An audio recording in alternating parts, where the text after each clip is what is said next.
At my son's funeral, his wife threw me out of my own house. I'm Thomas Mitchell. What happened next changed everything. Picture this. Your child just died. You're grieving, and your daughter-in-law looks you in the eye and says, "Stop crying, pack your bags, and get out of my house now."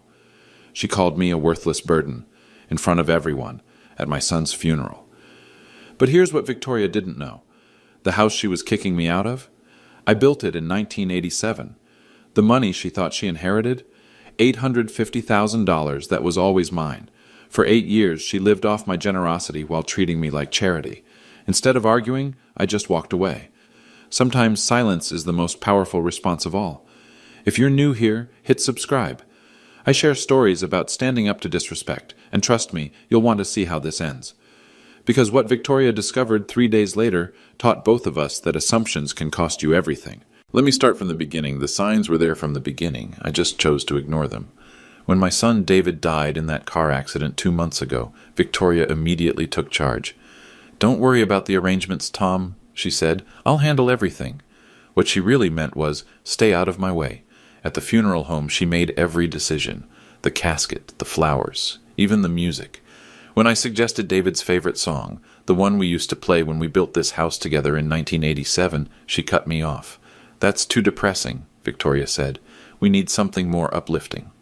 I watched her command the room in her $300 black dress, directing everyone like she was the director of this tragic play. And me? I sat in my old gray suit, the one I'd worn to my wife's funeral 2 years earlier, feeling invisible. The second sign came during the reception at our house. My house, technically, though Victoria had been treating it like hers since David's death. She pulled me aside in the kitchen. "Tom, we need to talk about your situation." "My situation?" "You're financially dependent on us now. David was supporting you, and with him gone." She shrugged. "I can't carry that burden." Burden. That word hit harder than expected. "I've been more than generous letting you stay here," she continued. "But this house is mine now. Everything is mine. David left it all to me." I nodded slowly. Victoria saw that nod as defeat. What she didn't see was calculation. She had no idea that David had never owned this house. He lived here, yes. Grew up here, absolutely. But owned it? Never. She also didn't know about the filing cabinet in the basement. 4 drawers of meticulously organized financial records going back 40 years. The CPA in me never threw anything away. Most importantly, she didn't know about the trust. But I'm getting ahead of myself. The funeral guests saw what Victoria wanted them to see. A successful real estate agent taking charge during a family crisis, and an old man who couldn't handle his own affairs. They watched her shake hands and accept condolences like she was the head of the family now. Meanwhile, I sat quietly in David's old recliner, the one I'd bought him for his 16th birthday, and listened to her paint me as the dependent father-in-law. "Tom's having a hard time adjusting," I heard her tell our neighbor Helen Davis. "The poor man doesn't understand finances. David handled everything for him." Helen shot me a sympathetic look. She'd known me for 37 years, since the day I broke ground on this lot. But even she seemed to believe Victoria's version of reality. That's when I realized something important. People see what they expect to see. Victoria expected to see a grieving widower who couldn't manage on his own. So that's what she saw. The old Honda Civic I drove instead of something flashy. The simple clothes I wore instead of expensive suits. The quiet way I handled my grief instead of making a show of it. She mistook humility for helplessness. Quiet for weak. Generous for desperate. It was an understandable mistake. I'd spent 2 years since my wife Margaret's death living simply. No need for expensive toys or status symbols when you're learning to live alone. David understood that. He respected my choice to downsize my lifestyle. But Victoria? She measured worth by appearance, by volume, by who controlled the conversation. She was about to learn that the most dangerous person in any room is the one who doesn't need to prove anything. As the last guests left that Tuesday evening, Victoria cornered me by the front door. "I meant what I said, Tom. This arrangement isn't working anymore." I looked around the living room I'd painted 3 times over the decades. The hardwood floors I'd installed by hand. The crown molding I'd measured and cut with David when he was 12. "I understand," I said quietly, but Victoria had no idea what I understood, and she definitely had no idea what was coming next. Wednesday morning brought clarity and coffee in equal measure. I sat at my kitchen table, the one Margaret and I had bought at a garage sale in 1986, and made a list. Not of what I was losing, but of what Victoria thought she was gaining. The house, 2,400 square feet of memories on Maple Street in suburban Cleveland. Current market value, according to Victoria's own real estate expertise, $420,000. The life insurance, David's policy through his engineering firm, $150,000. Victoria had already started spending that money in her head. The furniture, everything from Margaret's antique china cabinet to David's collection of engineering textbooks, not valuable to others but priceless to me. My dignity, watching Victoria parade around like she'd inherited a kingdom when she'd actually inherited nothing at all. But here's what really bothered me. It wasn't the money or even the house. It was the erasure. Victoria was systematically removing every trace of the life Margaret and I had built here. She'd already boxed up Margaret's photos from the mantel. David's childhood drawings were gone from the refrigerator. Even my old CPA certificates had disappeared from the den wall. "I'm redecorating," she explained when I asked about Margaret's photos. "David always said this place needed updating." Updating, as if 40 years of memories were outdated software. She gave me 30 days. 30 days to find somewhere else to live on what she assumed was Social Security and nothing else. 30 days to pack up 4 decades and pretend it never happened. The cruelest part? She was doing it all with such confidence, such certainty that she held all the cards. Tuesday afternoon, she'd handed me a printed timeline. Actually printed it out, like I was a tenant getting evicted. "November 15th, she said, pointing to the date circled in red. "That gives you time to find a nice senior community, somewhere more appropriate for your situation." Your situation. There was that phrase again. "I've already looked into a few places," she continued, pulling out brochures like she was doing me a favor. "Sunset Manor has openings. It's only $800 a month for a studio apartment." $800 a month. She expected me to spend my entire Social Security check on rent and somehow survive on nothing else. "What about food?" I asked. "Transportation? Medical bills?" She shrugged. "There are programs for people in your situation. Food stamps, Medicaid. The government takes care of senior citizens." The government. Like I was some charity case who'd never contributed anything to society. That's when I realized Victoria didn't just want me gone. She wanted me grateful for the opportunity to leave. She wanted me to thank her for 30 days instead of 0, to appreciate her generosity in not calling the police to have me removed immediately, to accept that this was simply how things worked now that David was gone. But Wednesday morning, sitting with my coffee and my list, I had a different realization. Victoria had made one critical assumption, that David owned everything she was claiming. She'd been married to him for 8 years. She'd lived in this house for 8 years. She'd probably never seen a deed or a mortgage statement or any document that proved ownership of anything. Why would she? David handled the finances, just like his mother and I had taught him. The man takes care of the money. Old-fashioned maybe, but it worked for us. Except David had never actually handled my finances. He'd helped me around the house, sure. Brought groceries when I needed them. Drove me to doctor appointments after Margaret died. But the money? The investments? The property? That was always mine to manage. Victoria saw David's helpfulness and assumed dependency.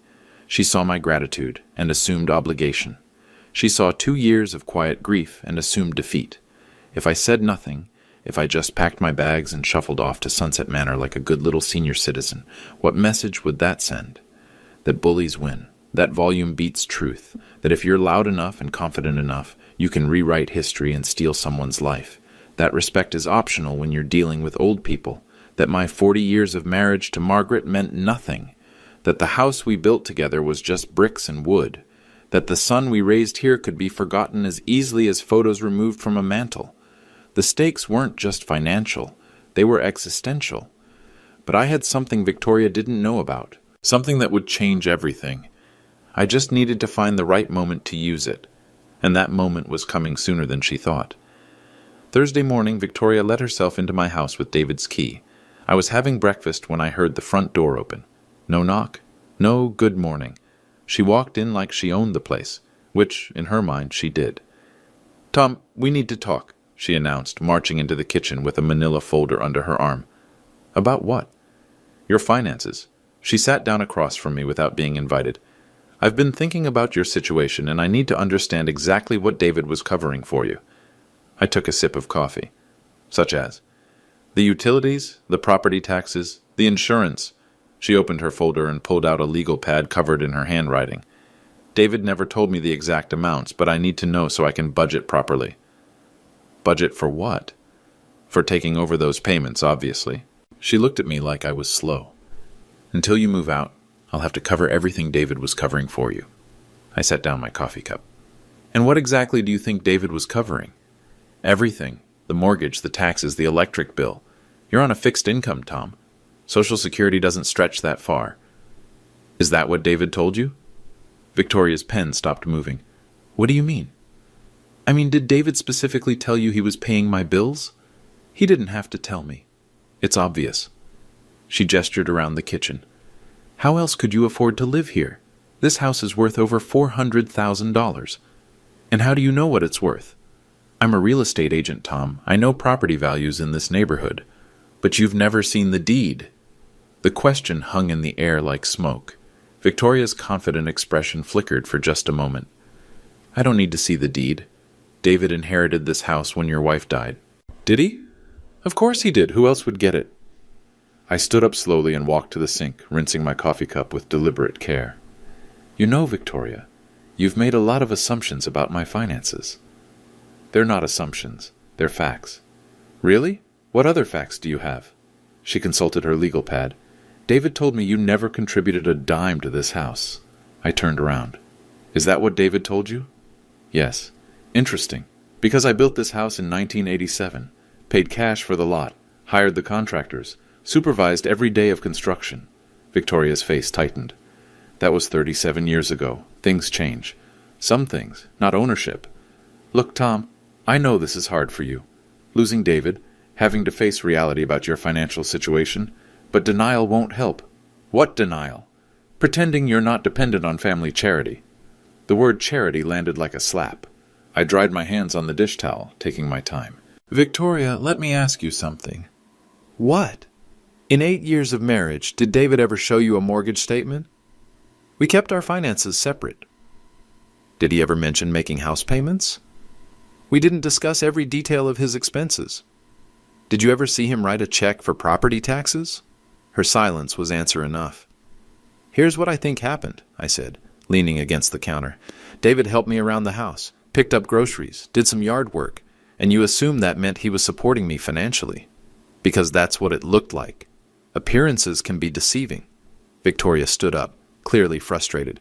Fine. Show me the deed then. Prove you own this house. I don't have to prove anything to you. Yes, you do, because I'm David's widow and I inherited everything. Did you? Stop answering questions with questions. Stop making assumptions. We stared at each other across the kitchen. Victoria's jaw was tight, her real estate agent composure cracking. You have until November 15th, she said finally. After that, I'm changing the locks. We'll see about that. She gathered her papers and headed for the door. We'll see about what? But I just smiled and started loading the dishwasher. Some conversations are better finished with lawyers present. Friday afternoon, I did something I hadn't done in months. I went down to the basement. The basement had always been my sanctuary. Margaret used to joke that I was like a squirrel down there, storing away every document and receipt like they were acorns for winter. You never know when you'll need proof of something, I'd tell her. She'd roll her eyes and remind me that normal people didn't keep 40 years of bank statements. But I wasn't normal people. I was a CPA who'd learned early that paper trails tell stories, and stories protect you when memories fail or people lie. The filing cabinet stood exactly where I'd left it, 4 drawers of meticulous organization, each drawer labeled by decade, each file folder labeled by category, each document filed chronologically. It was beautiful in its own way. I pulled out the bottom drawer first, 1980s, the decade that changed everything. Inside, I found the folder I was looking for. Real estate, 447 Maple Street. Yes, 447. The house number Victoria thought she now owned. The first document was the original land purchase agreement, March 12, 1987. Thomas Mitchell, buyer. $43,000 for the lot. The second document was the construction contract, Mitchell & Sons Building Company.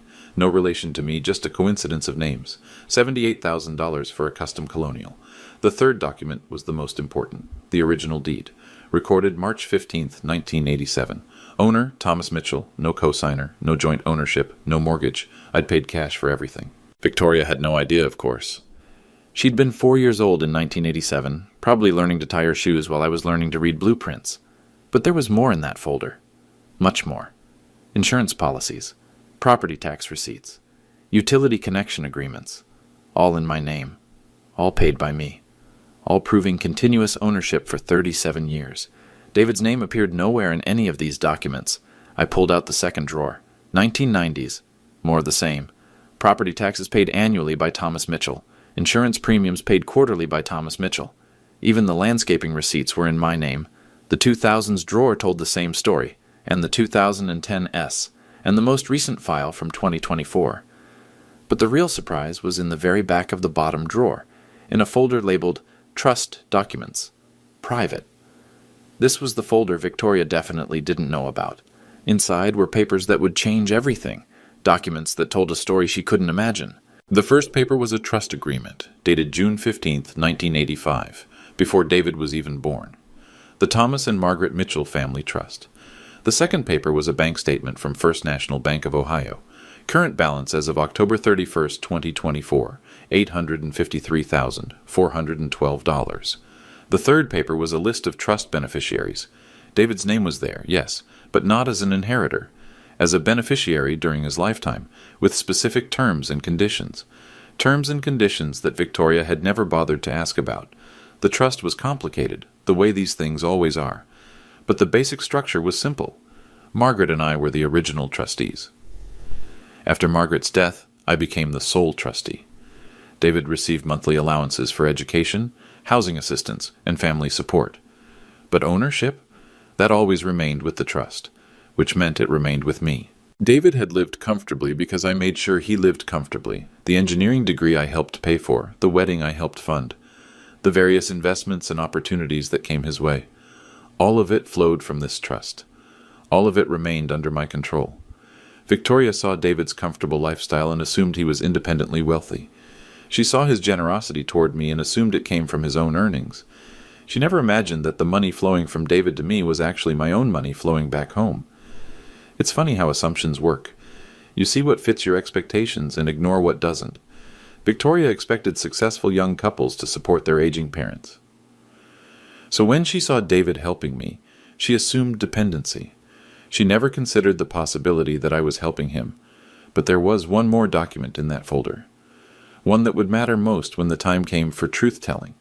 David's life insurance policy. $150,000, just like Victoria said. But the beneficiary wasn't Victoria. The beneficiary was the Thomas and Margaret Mitchell Family Trust, which meant the beneficiary was me. Victoria had been spending money that was never hers to begin with, making plans with resources that belonged to someone else, building a future on a foundation that didn't exist. I closed the filing cabinet and headed back upstairs. In the kitchen, I made myself a sandwich and thought about timing. Victoria had given me until November 15th to move out. Today was November 1st. That gave me exactly 2 weeks to decide how to handle this situation. I could call her right now, explain the truth, show her the documents, watch her world collapse in real time. Or I could wait. Let her keep making assumptions. Let her dig the hole deeper. Let her learn the lesson the hard way. As I ate my sandwich, I remembered something my old business partner used to say. Tom, sometimes the best negotiation strategy is letting the other guy talk himself into a corner. Victoria was definitely talking herself into a corner. The question was, how deep did I want to let her dig before I stopped her? I looked around the kitchen I'd designed 37 years ago. The cabinets I'd chosen, the countertops I'd installed, the windows I'd measured and ordered, my house, my trust, my choice. Victoria was about to learn that respect isn't negotiable, but first she needed to finish digging. Sunday morning brought the worst of Victoria. I was getting ready for church when she arrived with 3 of her real estate agent friends. She'd invited them for what she called a consultation about the house's potential. I heard them before I saw them. Victoria's voice carrying through the front door. This place has incredible bones, but the decor is so outdated. Classic old person style, you know? They walked through my house like it was already theirs. Oh my God, Victoria, this crown molding is gorgeous, said a blonde woman in expensive boots. Original? From 1987, Victoria replied. Tom built this place, but he has no eye for modern design. Look at this wallpaper, and that furniture. It's like a museum. I stood at the top of the stairs listening to them catalog my life's work like it was a garage sale. The bones are definitely there, said another woman. But you'll need to gut the kitchen. Those cabinets are so 80s. Already planning on it, Victoria said. Tom will be moving to a senior community soon, so I'll have full control over renovations. Full control. Over my kitchen. The one Margaret and I had planned together for 6 months. I came downstairs wearing my church clothes. 3 women I'd never met were standing in my living room taking photos. Tom! Victoria's voice was artificially bright. Perfect timing. I want you to meet some colleagues. She introduced them like I was a curiosity. This is Tom, David's father. He's the original owner, but he's transitioning to a more suitable living situation. Transitioning. Like I was a job change. Mr. Mitchell, said the blonde one, your house has such character. You must have put a lot of work into it. Some, I said. Victoria tells us you're moving to Sunset Manor. That's such a nice facility. I looked at Victoria. Is that what I'm doing? We discussed this, Tom, November 15th, remember? I remember you discussing it. An uncomfortable silence settled over the group. The real estate agents exchanged glances. Well, said the blonde one, we should probably let you get to church. Actually, Victoria said, Tom, while everyone's here, maybe you could tell them about the maintenance issues, the roof leak, the furnace problems? There was no roof leak. The furnace was 2 years old. I'm not aware of any maintenance issues, I said carefully. Tom, you know the upstairs bathroom faucet drips, and the basement gets damp in the spring. The faucet needs a 50-cent washer. The basement has been dry for 20 years. Victoria's smile tightened. Tom's very attached to this place. Sometimes he doesn't see problems that are obvious to others. Problems like what? I asked. Like the fact that you can't afford to maintain a house this size anymore. The room went quiet. Even the real estate agents looked uncomfortable. Can't afford it? I asked. Tom, we've been through this. Your Social Security barely covers basic living expenses. And you know this how? Because I'm not blind. You drive a 15-year-old Honda. You shop with coupons. You haven't updated anything in this house since the Clinton administration. One of the agents cleared her throat. Maybe we should reschedule this tour? No, it's fine, Victoria said. Tom understands this situation. He's had 2 years to adjust to reality since Margaret died. What reality is that? I asked. That you're a 70-year-old man on a fixed income who can't handle a 2,400 square foot house anymore. 70?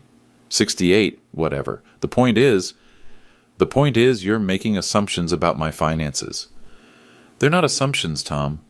They're observations. Observations about what? About the fact that you've been living off David's generosity for 2 years, and now that David's gone, you need to face reality. The words hung in the air like tear gas. The 3 real estate agents were actively looking for exits. David's generosity, I repeated. Yes, David paid your property taxes.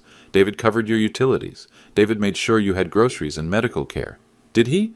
You know he did, and you know this because I was married to him. I saw him writing the checks. What checks? Victoria's face flushed. The checks for your expenses.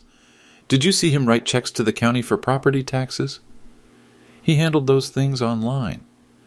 Did you see him pay my electric bill? He transferred money to your account. Did you ever see bank statements showing these transfers? We kept our finances separate, so you never actually saw any of these payments? The blonde agent stepped forward. You know what, Victoria? This feels like a family discussion. Maybe we should give you some privacy. No, Victoria said sharply. This needs to be said. Tom, you cannot keep living in denial about your financial situation. What denial? The denial that you're anything other than a burden. The word echoed through the room. Even Victoria seemed surprised she'd said it out loud. A burden, I said quietly. I'm sorry, but yes, you're a burden. You have been since Margaret died. David was too kind to say it, but someone has to. Too kind to say what? That supporting you was bankrupting him. Bankrupting him.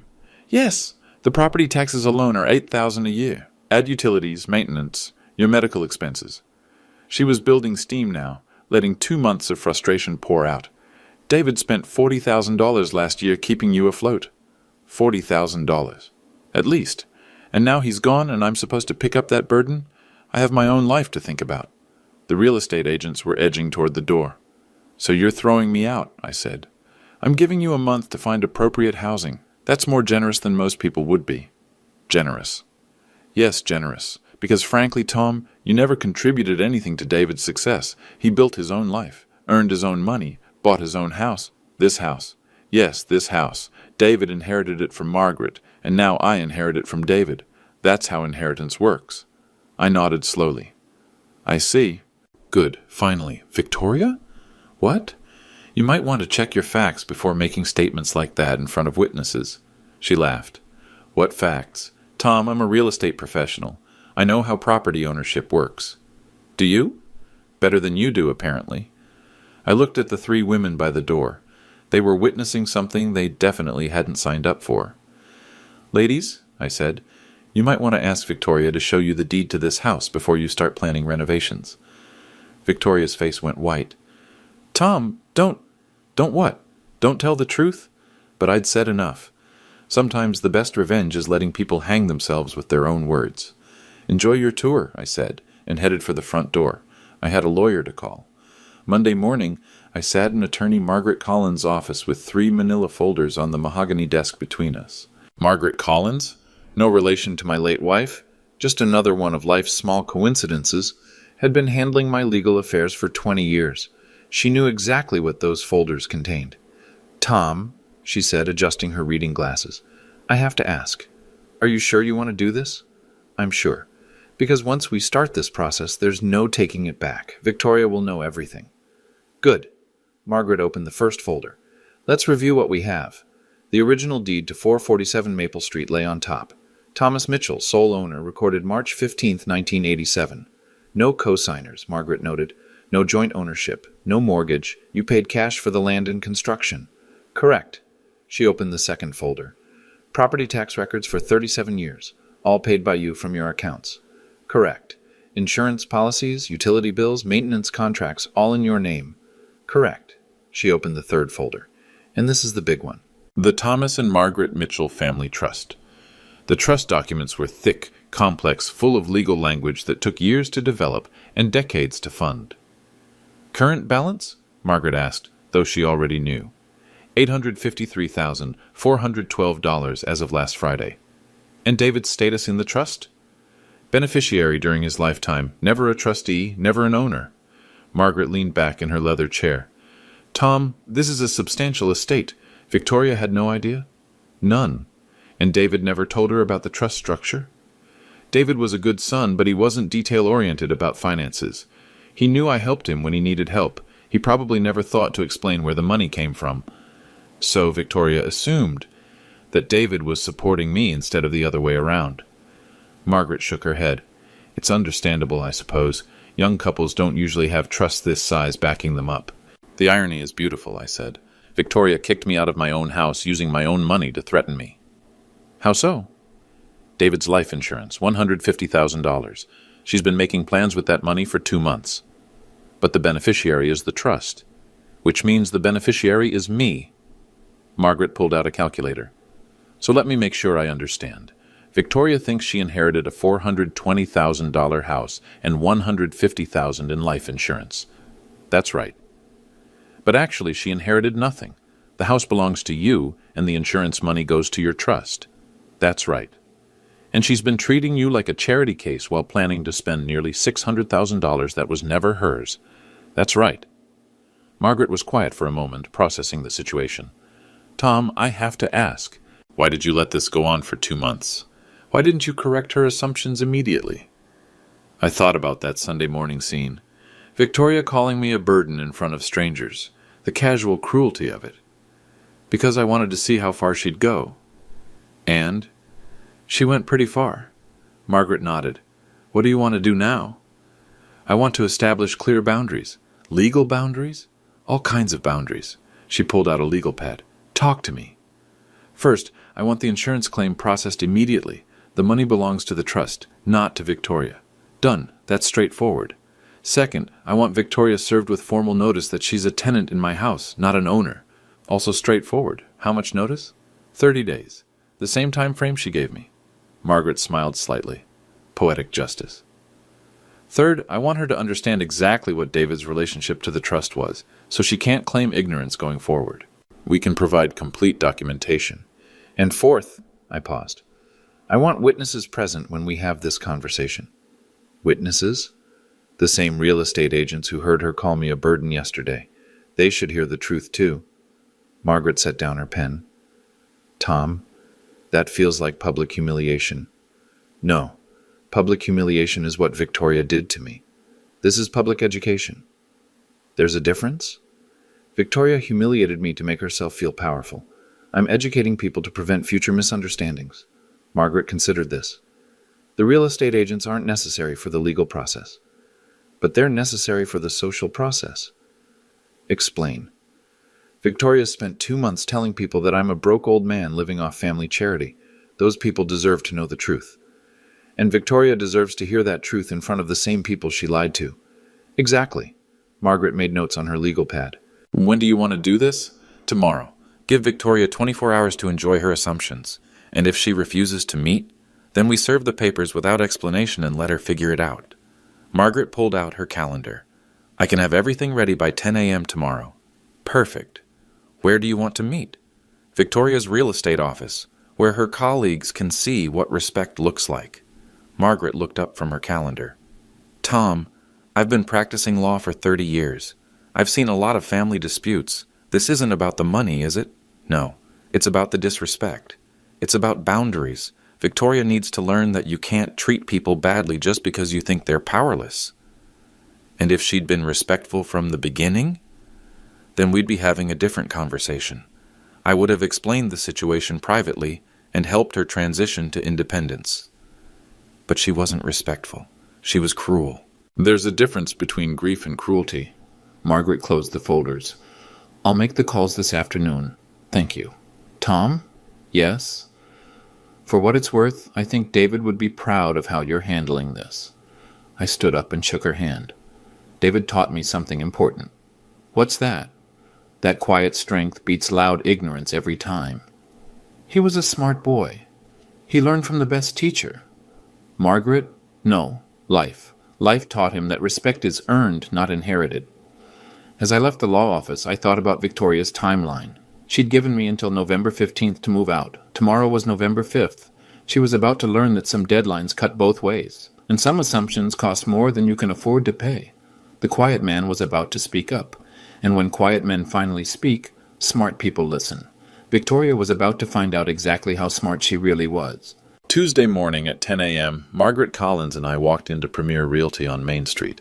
Victoria was at her desk, showing house photos to a young couple. She looked up when we entered, and her face went from professional smile to confusion to something approaching alarm. Tom? What are you doing here? We need to talk, I said calmly. Privately. The young couple looked between us, sensing tension. I'm with clients, Victoria said, her real estate agent composure kicking in. Can this wait? No, Margaret Collins said, stepping forward. I'm Margaret Collins, attorney at law. We need to discuss some urgent legal matters regarding your late husband's estate. The words attorney and legal matters had an immediate effect. The young couple exchanged glances. Maybe we should reschedule, the husband said. No, that's fine, Victoria said quickly. Tom, can you just wait in the conference room? I'll be right there. Actually, Margaret said, I think your colleagues should hear this too. Victoria's face went pale. My colleagues? The 3 ladies from Sunday. I believe they're planning renovations based on some assumptions that need to be corrected. Around the office, conversation slowed. Other agents pretended to work while clearly listening. Tom, what is this about? Victoria's voice had an edge now. It's about the house, I said simply. We already discussed the house. No, you discussed the house. I listened. Victoria's client couple was backing toward the door. We'll definitely call to reschedule, the wife said. Wait, Victoria called after them, but they were already gone. The blonde agent from Sunday, Jessica, I think her name was, approached cautiously. Victoria, is everything okay? Everything's fine, Victoria said tightly. Tom's just having some difficulty accepting his new living situation. Actually, Margaret said, opening her briefcase, Tom's having difficulty accepting his old living situation. What does that mean? Margaret pulled out the first folder. It means we need to clarify some misconceptions about property ownership. There are no misconceptions, Victoria said. I inherited David's house. What house is that? Margaret asked. 447 Maple Street. And you have documentation of this inheritance? David's will left his personal property to you, yes. His car, his clothing, his personal effects, and his house. David didn't own a house. The words dropped into the office like stones into still water. Every conversation stopped. "What do you mean he didn't own a house?" Victoria asked. Margaret opened the folder and pulled out the deed. 447 Maple Street is owned by Thomas Mitchell. Purchased March 15th, 1987. No co-signers, no joint ownership, no mortgage. That's impossible. Here's the deed. Victoria snatched the paper and read it. Her face went from pale to white. "This has to be wrong," she said. "David inherited this house when Margaret died." "Margaret Mitchell owned no property," Margaret Collins said. "Everything was purchased by Thomas Mitchell before their marriage. But David lived there his whole life, as Tom's son, in Tom's house." Jessica and the other agents were drawing closer now, fascinated despite themselves. "I don't understand," Victoria said. "David paid all the bills, the taxes, the utilities, everything." "No," I said quietly. "David helped me around the house. I paid all the bills." "That's not true." Margaret pulled out the second folder. "Property tax records for 37 years, all paid by Thomas Mitchell. Insurance policies," she continued, pulling out papers, "all in Thomas Mitchell's name. Utility bills, bank records, maintenance contracts, all Thomas Mitchell." Victoria stared at the papers like they were written in a foreign language. "This doesn't make sense," she said. "David had money, good money. He was an engineer." "David was comfortable because Tom made sure he was comfortable," Margaret said. "What does that mean?" Margaret pulled out the third folder. "The Thomas and Margaret Mitchell Family Trust. Current balance, $853,412. The office was completely silent now. "David was a beneficiary of the trust during his lifetime," Margaret continued. "Tom provided financial support for David's education, his wedding, his various needs." "You're saying Tom was supporting David?" "I'm saying Tom was supporting his son from his own resources." Victoria sank into her desk chair. "But David told me he was helping Tom financially." "David was helping Tom practically. Groceries, rides to appointments, yard work. Tom was helping David financially." "The life insurance," Victoria said suddenly. "David's life insurance, that's mine." Margaret pulled out another paper. "The beneficiary of David's life insurance policy is the Thomas and Margaret Mitchell Family Trust." "No." "Yes." "That money is mine." "That money belongs to Tom." Victoria looked around the office. Every agent was staring at her. The woman who'd been so confident Sunday morning, so certain of her inheritance, so dismissive of the old man's protests. "Tom," she said, her voice small now, "I didn't know. You didn't ask. You could have told me. You could have asked respectfully." Margaret closed the folders. "Victoria, you have 30 days to find alternative housing arrangements." 30 days? The same timeline you gave Tom. "But where will I go?" "That's not Tom's concern anymore," Margaret said. "You're a capable adult with a career. I'm sure you'll figure something out." Victoria looked at me with something I'd never seen from her before. Respect. "Tom, I'm sorry. I made assumptions." "Yes, you did." "Can we work something out? Some kind of arrangement?" I considered the question. Around us, the real estate office was perfectly quiet. "Victoria, respect isn't negotiable. It never was. I understand that now. Do you?" "Yes." "Good. That's the first step toward earning it back." Margaret and I headed for the door. "Tom," Victoria called after me. "What happens now?" I turned back. "Now you learn what I've always known." "What's that?" "That quiet people aren't weak people. We're just selective about when we use our voices." And with that, we left. The silence behind us spoke volumes. By Thursday morning, the entire story had spread through Cleveland's suburban real estate community like wildfire. I knew this because Helen Davis, my neighbor for 37 years, brought me coffee and the latest gossip. "Tom, you should have seen Victoria at the grocery store yesterday," Helen said, settling into Margaret's old chair at my kitchen table. "She looked like she'd seen a ghost." "How so?" "Well, for starters, she was shopping in the clearance section. Victoria, who never bought anything that wasn't name brand." Helen stirred her coffee thoughtfully. "And she was alone. Usually she's got those real estate friends of hers trailing behind like she's some kind of celebrity. Maybe they were busy. Or maybe they're keeping their distance now that the truth is out." Helen had always been perceptive about social dynamics. "What truth is that?" I asked, though I already knew.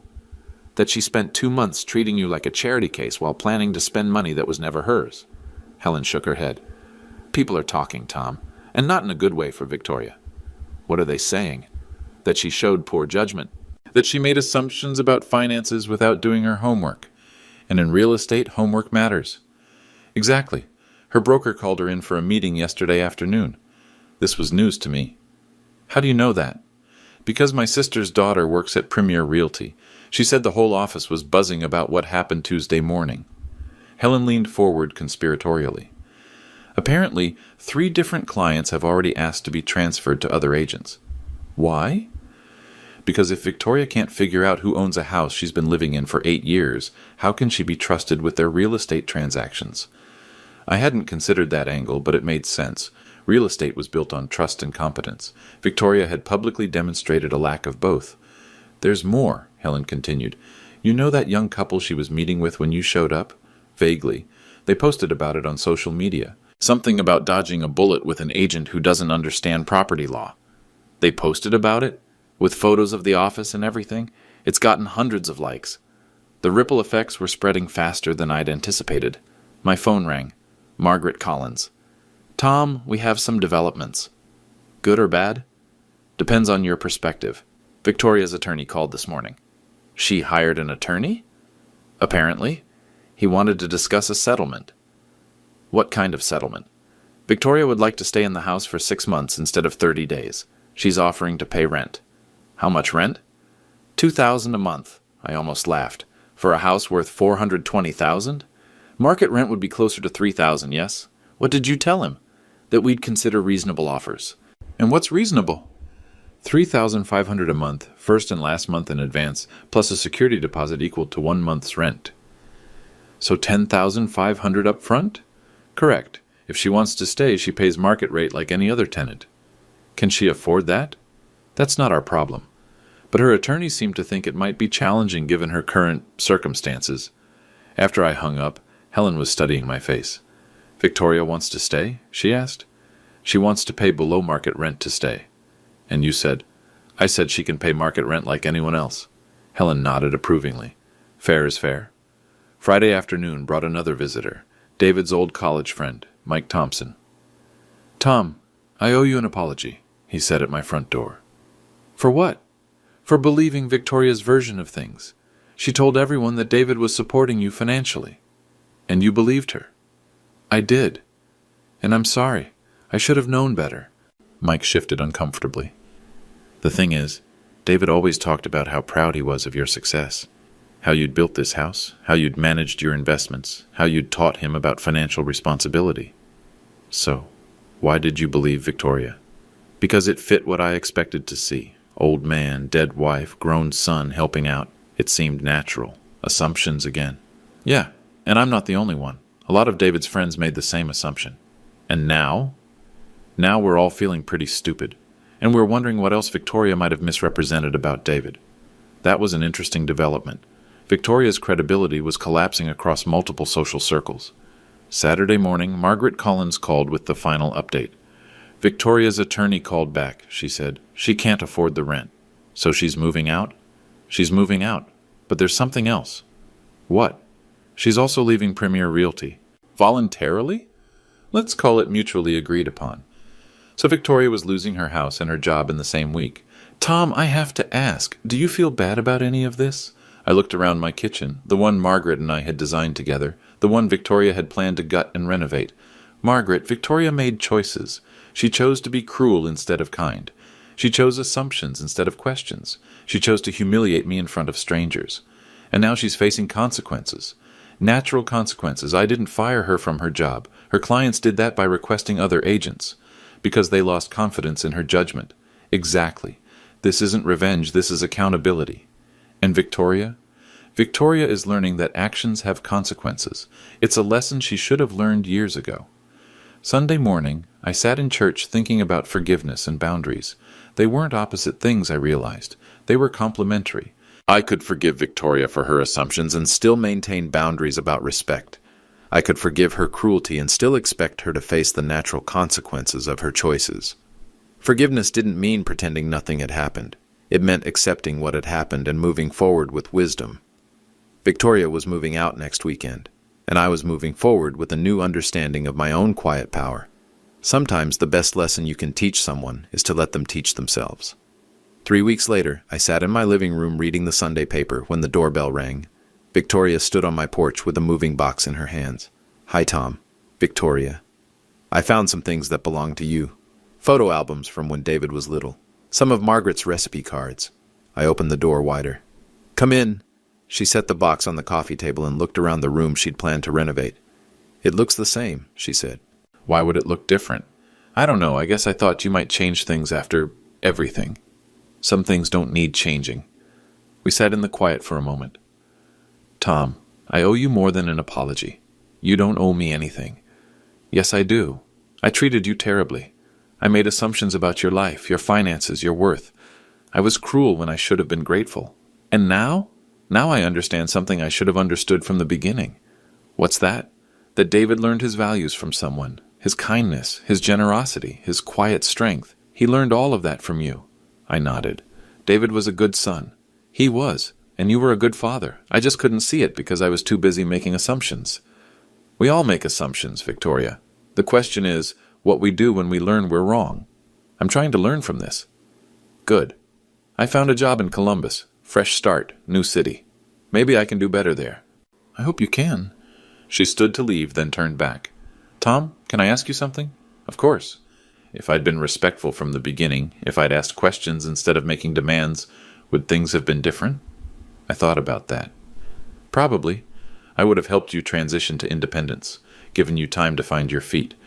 We might have found a way to honor David's memory together. Instead of fighting over it. Victoria picked up her purse. I guess respect really isn't negotiable, is it? No, it's not. Thank you for teaching me that. After she left, I opened the box she'd brought. David's baby pictures, Margaret's handwritten recipes, small treasures that had somehow ended up in the wrong hands.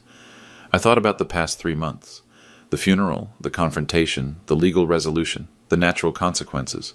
Victoria had learned an expensive lesson about assumptions and respect. But I'd learned something, too. I'd learned that quiet strength doesn't mean silent acceptance of disrespect. I'd learned that boundaries aren't walls, they're guidelines for healthy relationships. Most importantly, I'd learned that sometimes the most powerful thing you can do is simply tell the truth and let people deal with the consequences of their own choices. David would have been proud of that lesson. Margaret would have approved of the quiet way I'd handled it. And me? I was at peace. If you're watching this and you've ever been underestimated because of your age, your quiet nature, or your humble lifestyle, let me know in the comments. Have you ever had to remind someone that respect isn't inherited, it's earned? Sometimes the best response to disrespect is simply proving them wrong. And sometimes the most powerful people in the room are the ones who don't need to prove anything at all. Until next time, remember, quiet doesn't mean weak. It just means selective.